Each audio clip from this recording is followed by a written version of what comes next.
My Seven Chakras, episode 145. Don't keep searching for the truth. Just let go of your opinions.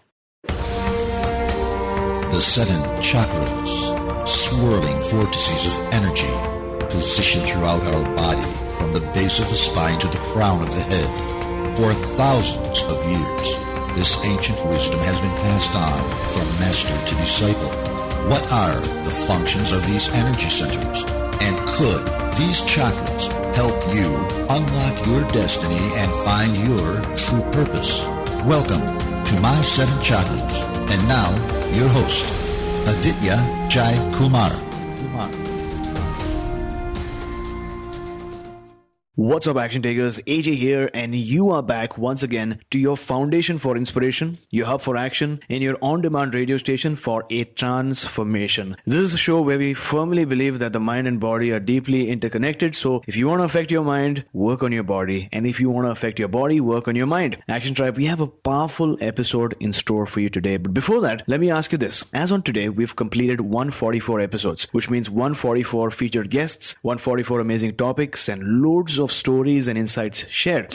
But as we always say on the show, wisdom is only effective if acted upon. So my question to you is, what is that one action that you've taken based on the episodes that you've listened to so far? Have you started a meditation practice? Have you taken a certification course in Reiki? Or have you learned to love yourself a bit more? Whatever that one action is, send a short email to aj@my7chakras.com. That's aj@my7chakras.com, and let me hold you accountable to taking massive action. And with that, it's now time to introduce our featured guest for today, Indigo Ocean Dutton. So Indigo, are you ready to inspire? Absolutely. That's awesome. So Indigo Ocean Dutton is a community leader at Conscious Professionals, host of Conscious Business Leaders TV, business consultant at Awaken Business Consulting, founder of the Phone Buddies online peer counseling community, and the author of Being Bliss. Most recently, she taught meditation to incarcerated teenagers as an instructor at Mind Body Awareness Institute, developed and taught a teen entrepreneur development workshop at Berkeley Youth Alternatives, and served as the board of directors of Future Leaders Institute. Indigo, welcome to our show. Before we move on, take a few seconds to tell us a bit more about yourself. Okay, well, as you can tell, I have a real commitment to trying to uplift others. I especially love working with young people, and particularly young people that, others have somewhat given up on. And, I believe in the possibility that if everyone learns to master their inner game, they can learn to master their outer game. And I just love contributing to that in the world. That's beautiful. So let's start. Help us understand first, what is your favorite inspirational quote, and what is the significance of that quote in your life? Okay, so my favorite one is a little counterintuitive, and it actually comes, I think, from like the 9th century. But this, spiritual teacher back in the 9th century, he said, "Don't keep searching for the truth. Just let go of your opinions." And that has stayed with me ever since I first heard it about 10 years ago. What it means to me is that life is constantly trying to bless us, and so much of it is learning how to open to the miraculous. And our strategizing mind can get in the way so much, and it really kind of pushes things away. But if we want to have kind of the fruit of knowledge, like the point of knowledge, the experience, the point of knowledge, then so much of that is about just opening to the unknown. Watching the wind blow through the trees, feeling the sun on your skin, and just letting knowing come to you rather than you're constantly trying to, analyze it. I think this is an amazing quote. I haven't heard this before, but it's really profound. You said, don't keep searching for the truth. Let go of your opinions. Yeah. Open up to new ideas, new possibilities, embrace the unknown. Because it reminds me of another quote which states, while we are busy planning for life, life happens. Yes. Something along the lines of that, right? So you're going in one track, but if you don't pay attention to the nudges and signs that the universe is sending you, you might miss that wonderful plan altogether. And with that, let's dive in. Let's start with the basics. What is your definition of meditation? To me, there are two different types of meditation. And one is about more disciplining the mind to quiet the mind. So it's about withdrawing yourself from the mental chaos that would normally be there. That's just kind of the way our lives are conditioned to be, right? The other kind of meditation is more an awareness meditation where you learn to create some distance between your perspective and your experience so that you're not being controlled just like, Pavlov's dog and there's stimulus, response, and there's never any space in there for you to decide, well, is this really how I want to respond, right? So the second kind of meditation is the awareness meditation. I think both kinds are very important. And based on your experience, are they two different routes, or can one person practice the disciplining the mind as well as awareness meditation at different parts of the week or something like that? Yeah, I would say different parts of the same session. Oh, okay. When I meditate, I start with a concentration meditation because if I don't, I basically am just daydreaming, right? Yeah. My mind is just wandering and I'm still thinking about stuff. Yeah. So I first have to just calm my mind. But then once I achieve the focus, it's like I want to really develop self-awareness. Sure. And so that's when I move into the next part. And I actually tend to move into a third part, which is then once I get to that place where I have the perspective, I can get insight from, what I call my higher self. Other people will say soul or spirit. There are different names for it. But, the greater, wiser part of who we are, or however we call that. I can get inspiration and insights from that part of myself once I get into a place of focused self-awareness. And so that's actually the third step that I always like to go to. Wonderful. So you spoke about 3 steps. First of all, when you're sitting to meditate, it's disciplining the mind and withdrawing from the chaos that might surround us or maybe the chaos that is within us. Yeah. The second is awareness meditation. And then once you build that awareness, you are comfortable with the silence. You develop that perspective and then move on to gaining some newfound insights which you might not have known about yourself and about the world around you. Yeah. So based on your experience, what are some of the benefits of meditation? Oh my goodness, so many benefits. Like I can literally say it saved my life. I had a very difficult childhood and I had a family that really encouraged education and believed in my possibility. But I had, we were very poor and we really lived more on hope than on happiness. And when you're always in kind of that future orientation, there's a way that you're always a little bit off balance. There's an anxiety that's always there. There's a sense of danger and that things are on the verge of falling apart and you need to dance as fast as you can to keep it together. And you need to keep checking the walls and the doors to make sure that they're still there and that you're still safe. And when you get into that kind of hyper vigilant state, it can be hard to ever get out of it. It can be hard to ever experience just genuinely feeling good in life. And so that's where I was at. And I was chronically there. And I accomplished a lot. But it wasn't until I learned to meditate that I started even remotely feeling that I was living a life, not just like a robot, just accomplishing,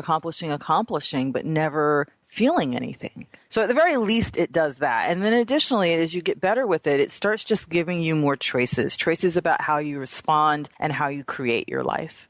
So what I found really interesting was that obviously you mentioned that as a kid, you grew up in certain levels of financial limitation. You lived on a hope rather than happiness, a hope for a better future, which I think caused a level of angst, a level of anticipation. So in response to that, you did accomplish a lot of things, but at a certain point, meditation gave you a different experience altogether, not of accomplishment or of achievement, but a different level of peace, would you say? Yes. And the achievement that came after that, the higher level of achievement that came after that was only possible because of that. Sure, absolutely. So you spoke about the really amazing benefits of meditation, and I'm sure that many of our listeners want to experience that same level of satisfaction and a differently put accomplishment as well. But a lot of people find it challenging to make that transition from a life without any meditation to starting to meditate. So what is that one challenge that most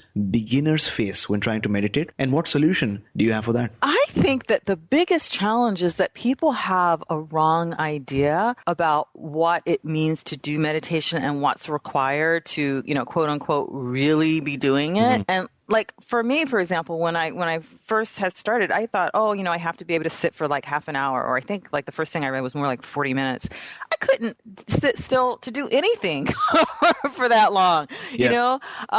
And so I would just like keep giving up because I couldn't do it, right. And now, even though I can, I do have a slightly longer session each day, but also I meditate very often for just a few breaths, just and here's a key point. The meditation practice happens at the point where your mind starts wandering off and you pull it back. That moment where you decide, I'm not going to let my mind do that. I'm going to discipline my mind. That's the meditation practice. So whether you sit there for 20 minutes with your mind wandering and a couple times within it, you notice your mind's wandering and you pull it back, or you sit there for 3 breaths and you're constantly pulling it back for those 3 breaths, you still are getting a great benefit of the meditation, which is that moment at which you take mastery of your mind. Wonderful. So I love that explanation that you just shared. Meditation actually starts when your mind starts wandering and you notice that and you pull it back. So Action Tribe, meditation doesn't mean the absence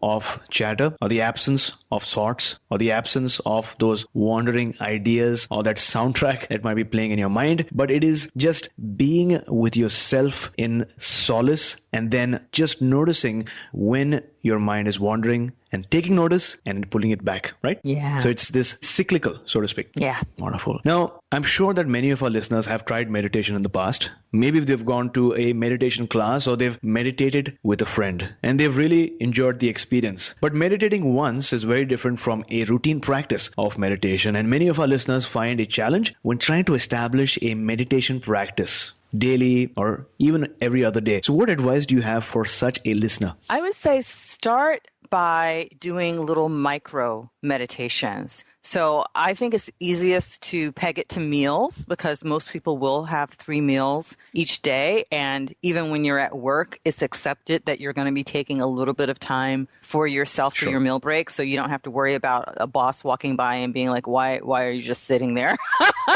Right. Yeah. And so if you peg it to the meals and do, if you do even just 3 breaths, it will get you started and you'll immediately notice how much better you feel afterwards. Like even after just 3 breaths, when you go back to whatever you're doing next, you'll be more aware, you'll be more peaceful, you'll have more creative ideas. So get the proof, get the results in little bites, and that will encourage you to say, maybe I am going to get up, just 10 minutes earlier so that I'll have an extra 10 minutes in the morning that I can carve out for starting my day in the right frame of mind. Or maybe it's when I get home, I train my family that for the first 10 minutes, they don't bother me because when I first come through the door, I carve out this 10 minutes for myself. Once you can see the proof in the results from the micro meditation, it's easier to discipline yourself to protect that time. Mm-hmm. So I love this particular recommendation that you had of micro meditation sessions, because I think when people are starting off, one of the questions they have in mind, as you mentioned earlier, was, should I meditate for 40 to 45 minutes? One is the time, and second is the ability to actually sit down and meditate for 45 minutes. And as you rightly pointed out, we need to think big, but start small and start micro. The idea is to start, to take action, even if it's just for 3 breaths. And also I see a level of planning that's also involved. Plan your week. Understand what are those micro moments where you have those 5 minutes of time. Maybe it's getting up a bit early in the morning, in the evening, or maybe before sleeping. Because if you plan it,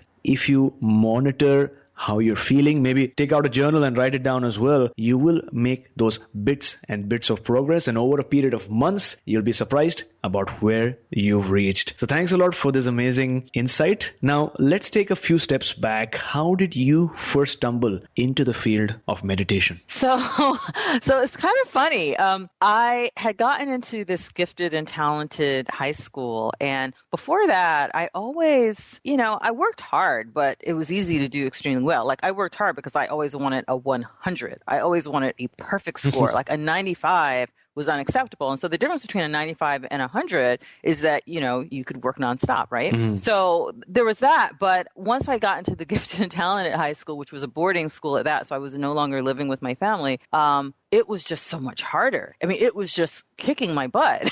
And I found myself having to get up at 5:30 in the morning to start studying, and I'd still be working until 11 o'clock at night. The only day of the week I didn't study was Saturday, and it was just because my brain rebelled and simply refused to function because I was so exhausted. Sure. And so I found a book on meditation. And the book promised that it would make you smarter. Sure. That if you learned to meditate, and I was like, well, this is what I need because I need to be smarter to be great at this school. So that's how I started. I was very regular then for the rest of high school. And then I did fall off in college and had to kind of come back to it as my life started falling apart. And it became, it was something to just like kind of save me that I remembered had saved me in high school. But that was the first time. It's just from a book. What is the name of that book? Do you recall? Oh, gosh, I don't remember anymore. Okay, that's interesting. So firstly, you mentioned that you were really a hard worker, right? You weren't satisfied, but just good enough. And that was when you weren't in boarding school. But when you made that transition into boarding school, because of, I guess, a change of an environment, change in lifestyle, things got hard. Smarter students.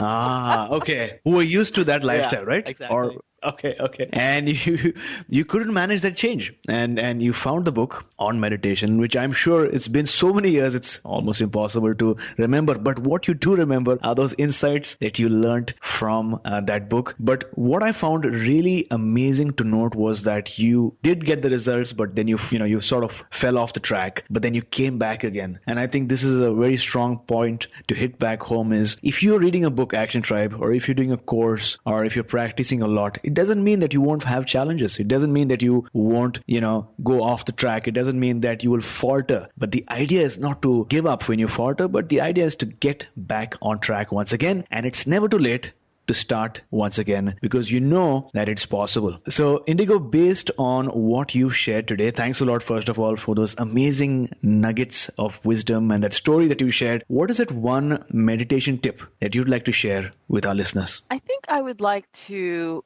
take the step, like all 3 points just a little bit. A lot of times people kind of stop in just one of the stages of what meditation can do for you. And I think that you can get kind of stuck in your life. And sometimes people even think, meditation isn't working because they get used to one of the results, like, just lower blood pressure, for example. But their life is still not really working, right? And they're like, I thought, meditation was going to solve more of my problems. And it's because they're not going far enough with it. And I think the missing piece for a lot of people is the 3 steps. Number 1, again, concentration. You calm your mind. So that would be something repetitive where you're counting breaths or staring at a flame, those kinds of not much is happening. You're just focusing your mind. The second is the awareness meditation, what some people call mindfulness, where you become aware of the watcher. You become aware of the movement of your mind from the outside, not just being absorbed in it. And then third, the missing piece for so many people is that you then have to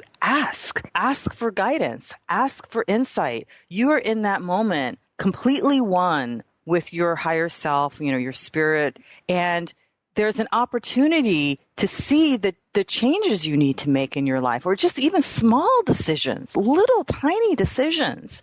Sometimes I will do a walking meditation. When I went to India, for example, I was there for 5 weeks, and that entire trip, I did every single thing by that 3-point process. Like when I would walk, when I would go somewhere, I would get to each intersection, and I would go into a little micro meditation, and I would ask, do I go left, do I go right, or do I go straight? And I would block by block take my walk like that, and incredible things would happen because I was letting myself be guided. And I think this is the missing piece for a lot of people. Absolutely. Like you mentioned, when you are in that state where you're connected to the universe, you're connected to your higher self, it's about asking the universe about what to do next and getting the response or getting that nudge or getting that sign and then acting about it, right? Yeah. Wonderful. Thanks a lot for sharing. Action Tribe, to access the show notes for today's episode, visit my7chakras.com/145. That's my7chakras.com/145. Courage is not the absence of fear, but rather the judgment that something else is more important than fear. This is an amazing quote by Ambrose Redmoon. Action Tribe, courage is not something you are born with. It is something that is learned, not in class, but in real life, in the decisions that you make. Fear is always there inside of us, lurking in the darkness, waiting to pounce. But every time you need to take a decision that is way past your comfort zone, remember why you're doing all of this. What is your life's purpose? What does this decision mean to you? At the end of the day, who is going to be impacted by the results of your action? Doing so will help you assemble all your energies and push beyond your fears towards taking massive action. So Indigo, talk to us about a major challenge that you experienced in your life. Firstly, how did you encounter that particular obstacle, and then how did you overcome it? For me, it wasn't like a big incident. Like a lot of people, there's a specific trauma and they can trace things back to that. And for me, it was more like 1,000 tiny cuts. There was just a persistent trauma to my life that, was my childhood and a good part of my early adulthood. And it just wore me down and it took me out of my body. And I was just kind of walking around as a shell of a person who couldn't feel and didn't know what she wanted and didn't even know what she felt. And what got me out of it was realizing that wasn't good enough. I first had to say, I'm willing to do whatever it takes to have the experience of happiness, because this just isn't good enough. And then once I made that decision, I started making radical changes. And, I went back. First, I went back to school and got my master's. And then even that didn't really quite solve the issue. Then I sold my belongings and moved overseas for a year. And that really helped me come back into my body, because I was out in nature. And really all I did for the first 4 months was that 3-step process I was talking about earlier. That is all I did for 4 months. I even had someone who did the shopping, the cooking, and the cleaning, so that I literally had nothing that I needed to do except just come back into a present moment awareness and connection with spirit. Wonderful. So looking back now, in just one sentence, out of your entire experience, not just one challenging incident, but out of all the tiny cuts that you speak about, what is that one major life lesson that you'd like to share with our listeners? Well, so many things, honestly. But if I had to pick just one, I would say that the place to start is by realizing that who you are is something so much greater than just what your intellect can hammer out. I'm a super smart person. I wound up educated with geniuses, and I was trained to be a genius. And yet, along that path, I still couldn't make a success of my life. I still couldn't figure out how to create a happy life. And yet there's a part of us that has all this wisdom and all this power to create. And we are a part of it, and it loves itself perfect. It is constantly trying to bless itself in every part of itself, including the part of itself that we each are. And so our job, so much of how we best use our intellect, is to learn how to get really good at cooperating with the blessings that are trying to come to us. Firstly, thanks a lot for sharing your story. Thanks a lot for sharing your insights with us. I'm going to restate the main points from what you just shared. You mentioned that your life wasn't about a major challenge or a major incident. It was about your story, the tiny cuts rather than one major incident. You shared that you were experiencing a persistent trauma that kept you weak. At that point, you didn't really know what you wanted in life. But at a certain point, you decided that you may not be there right now, but you were willing to do whatever it takes to get there. You went back to school to get a master's. You moved overseas for a year after selling all your belongings, which I'm sure was really hard and challenging, mentally and physically as well. And you focused on building your practice. You focused on getting to know yourself better. And you realized, as you mentioned a while back, that success to you wasn't just being a genius, right? Happiness isn't just about being smart. It's something different. So just to follow up, what is your definition of happiness? I would say that you wake up glad to greet a new day and excited about everything that's going to happen that day, whatever's going to unfold. You don't even necessarily know what it all is, but you just trust that it's going to be good. And then you go to sleep like a kid trying to take a nap in a toy store. You go to sleep just, you got to rest, but you can't wait to wake up again in the morning and play again. That's amazing. So it seems in your life, you moved initially from a life of hope to a life of trust. Yeah, very much so. That's amazing. Action taker, I know that sometimes in life things can get really hard. I know it's not easy. Life is hard. Following your dreams and your vision is challenging. Changing your circle of friends is uncomfortable. Learning new skills, new ideas, embracing new practices can be overwhelming. And finally, developing a growth mindset can seem really difficult. But at such moments, remember the powerful words of Sigmund Freud, who said, "One day, in retrospect, the years of struggle today will strike you as the most beautiful. So Indigo, at this point of time, what is your life's calling? Oh, so I love so many things, right? I'm prolific.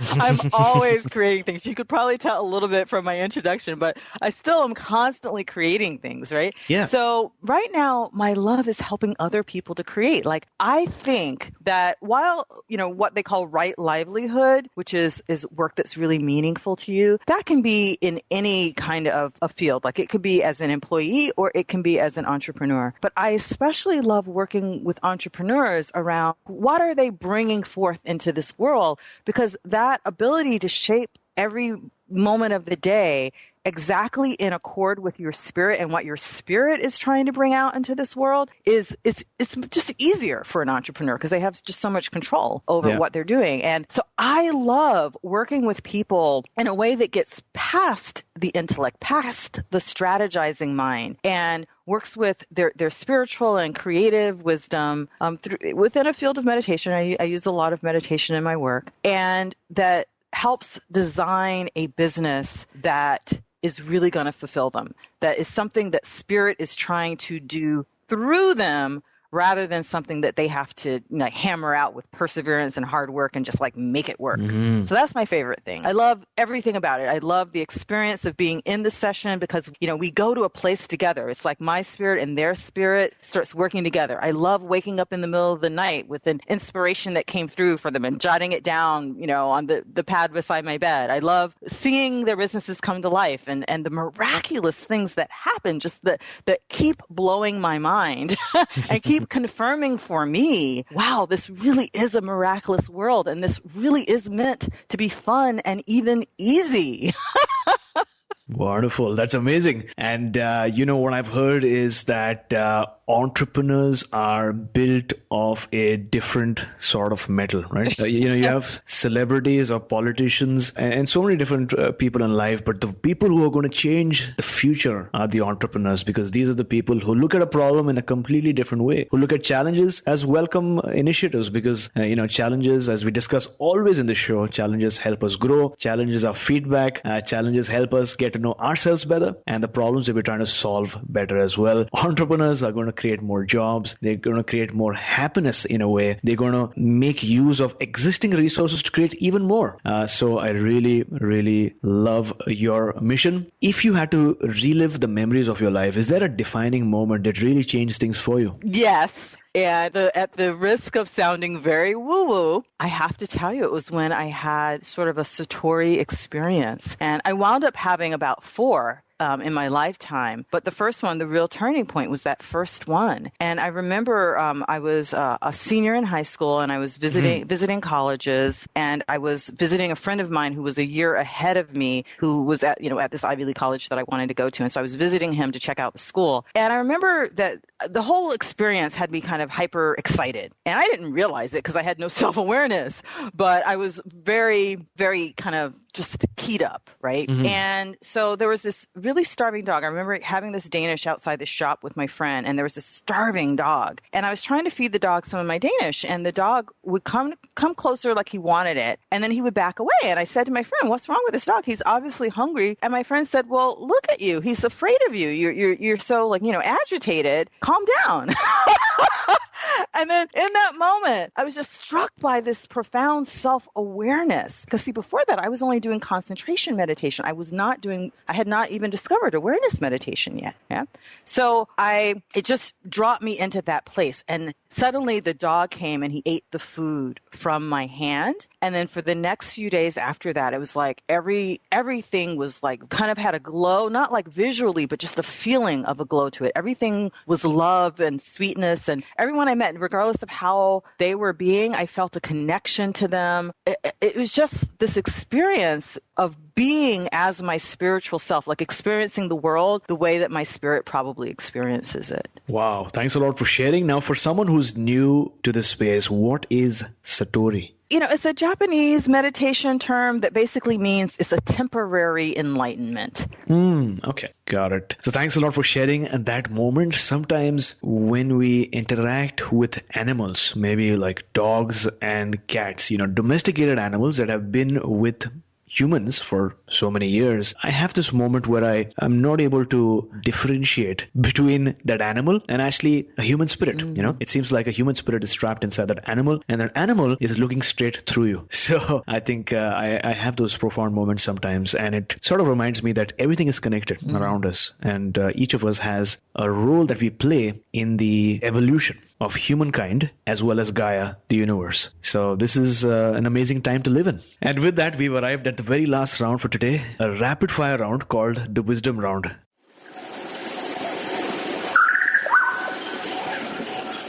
Are you ready? Yes.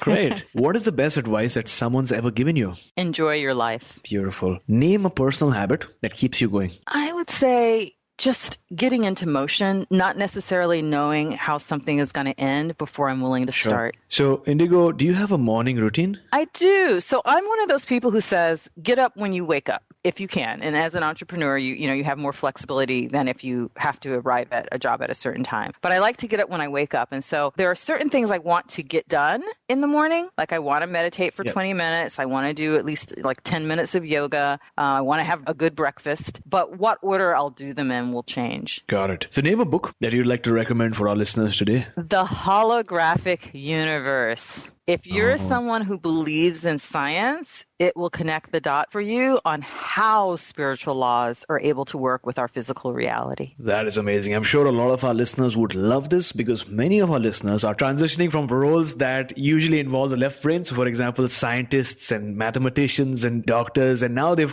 stumbled across this new way of living and thinking. And sometimes using that language might help them understand better, right? So a similar book that I am currently reading is Healing Hands, which I think is really powerful as well. So the Holographic Universe, I'll have that up in the show notes. Action tribe to access today's show notes. Visit my7chakras.com/145. That's my7chakras.com/145. So Indigo, thanks a lot for joining us today. Thanks for sharing those amazing ideas and your stories. Before you go, tell us one thing that you are super grateful for, and tell us the best way we can find you online. I'm really so grateful to just live with the freedom that I have, that I can take the time to appreciate, that I can really take the time to savor and appreciate the sweetness of life so that I don't miss any more of it.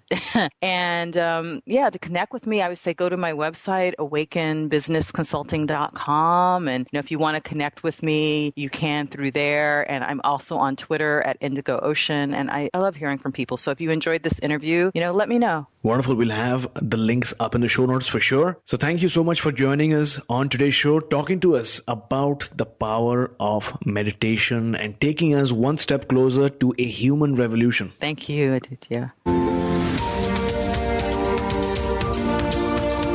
were listening to My 7 Chakras. Go to mysevenchakras.com. Download your free gift, get inspired, and take action. Transform your life today.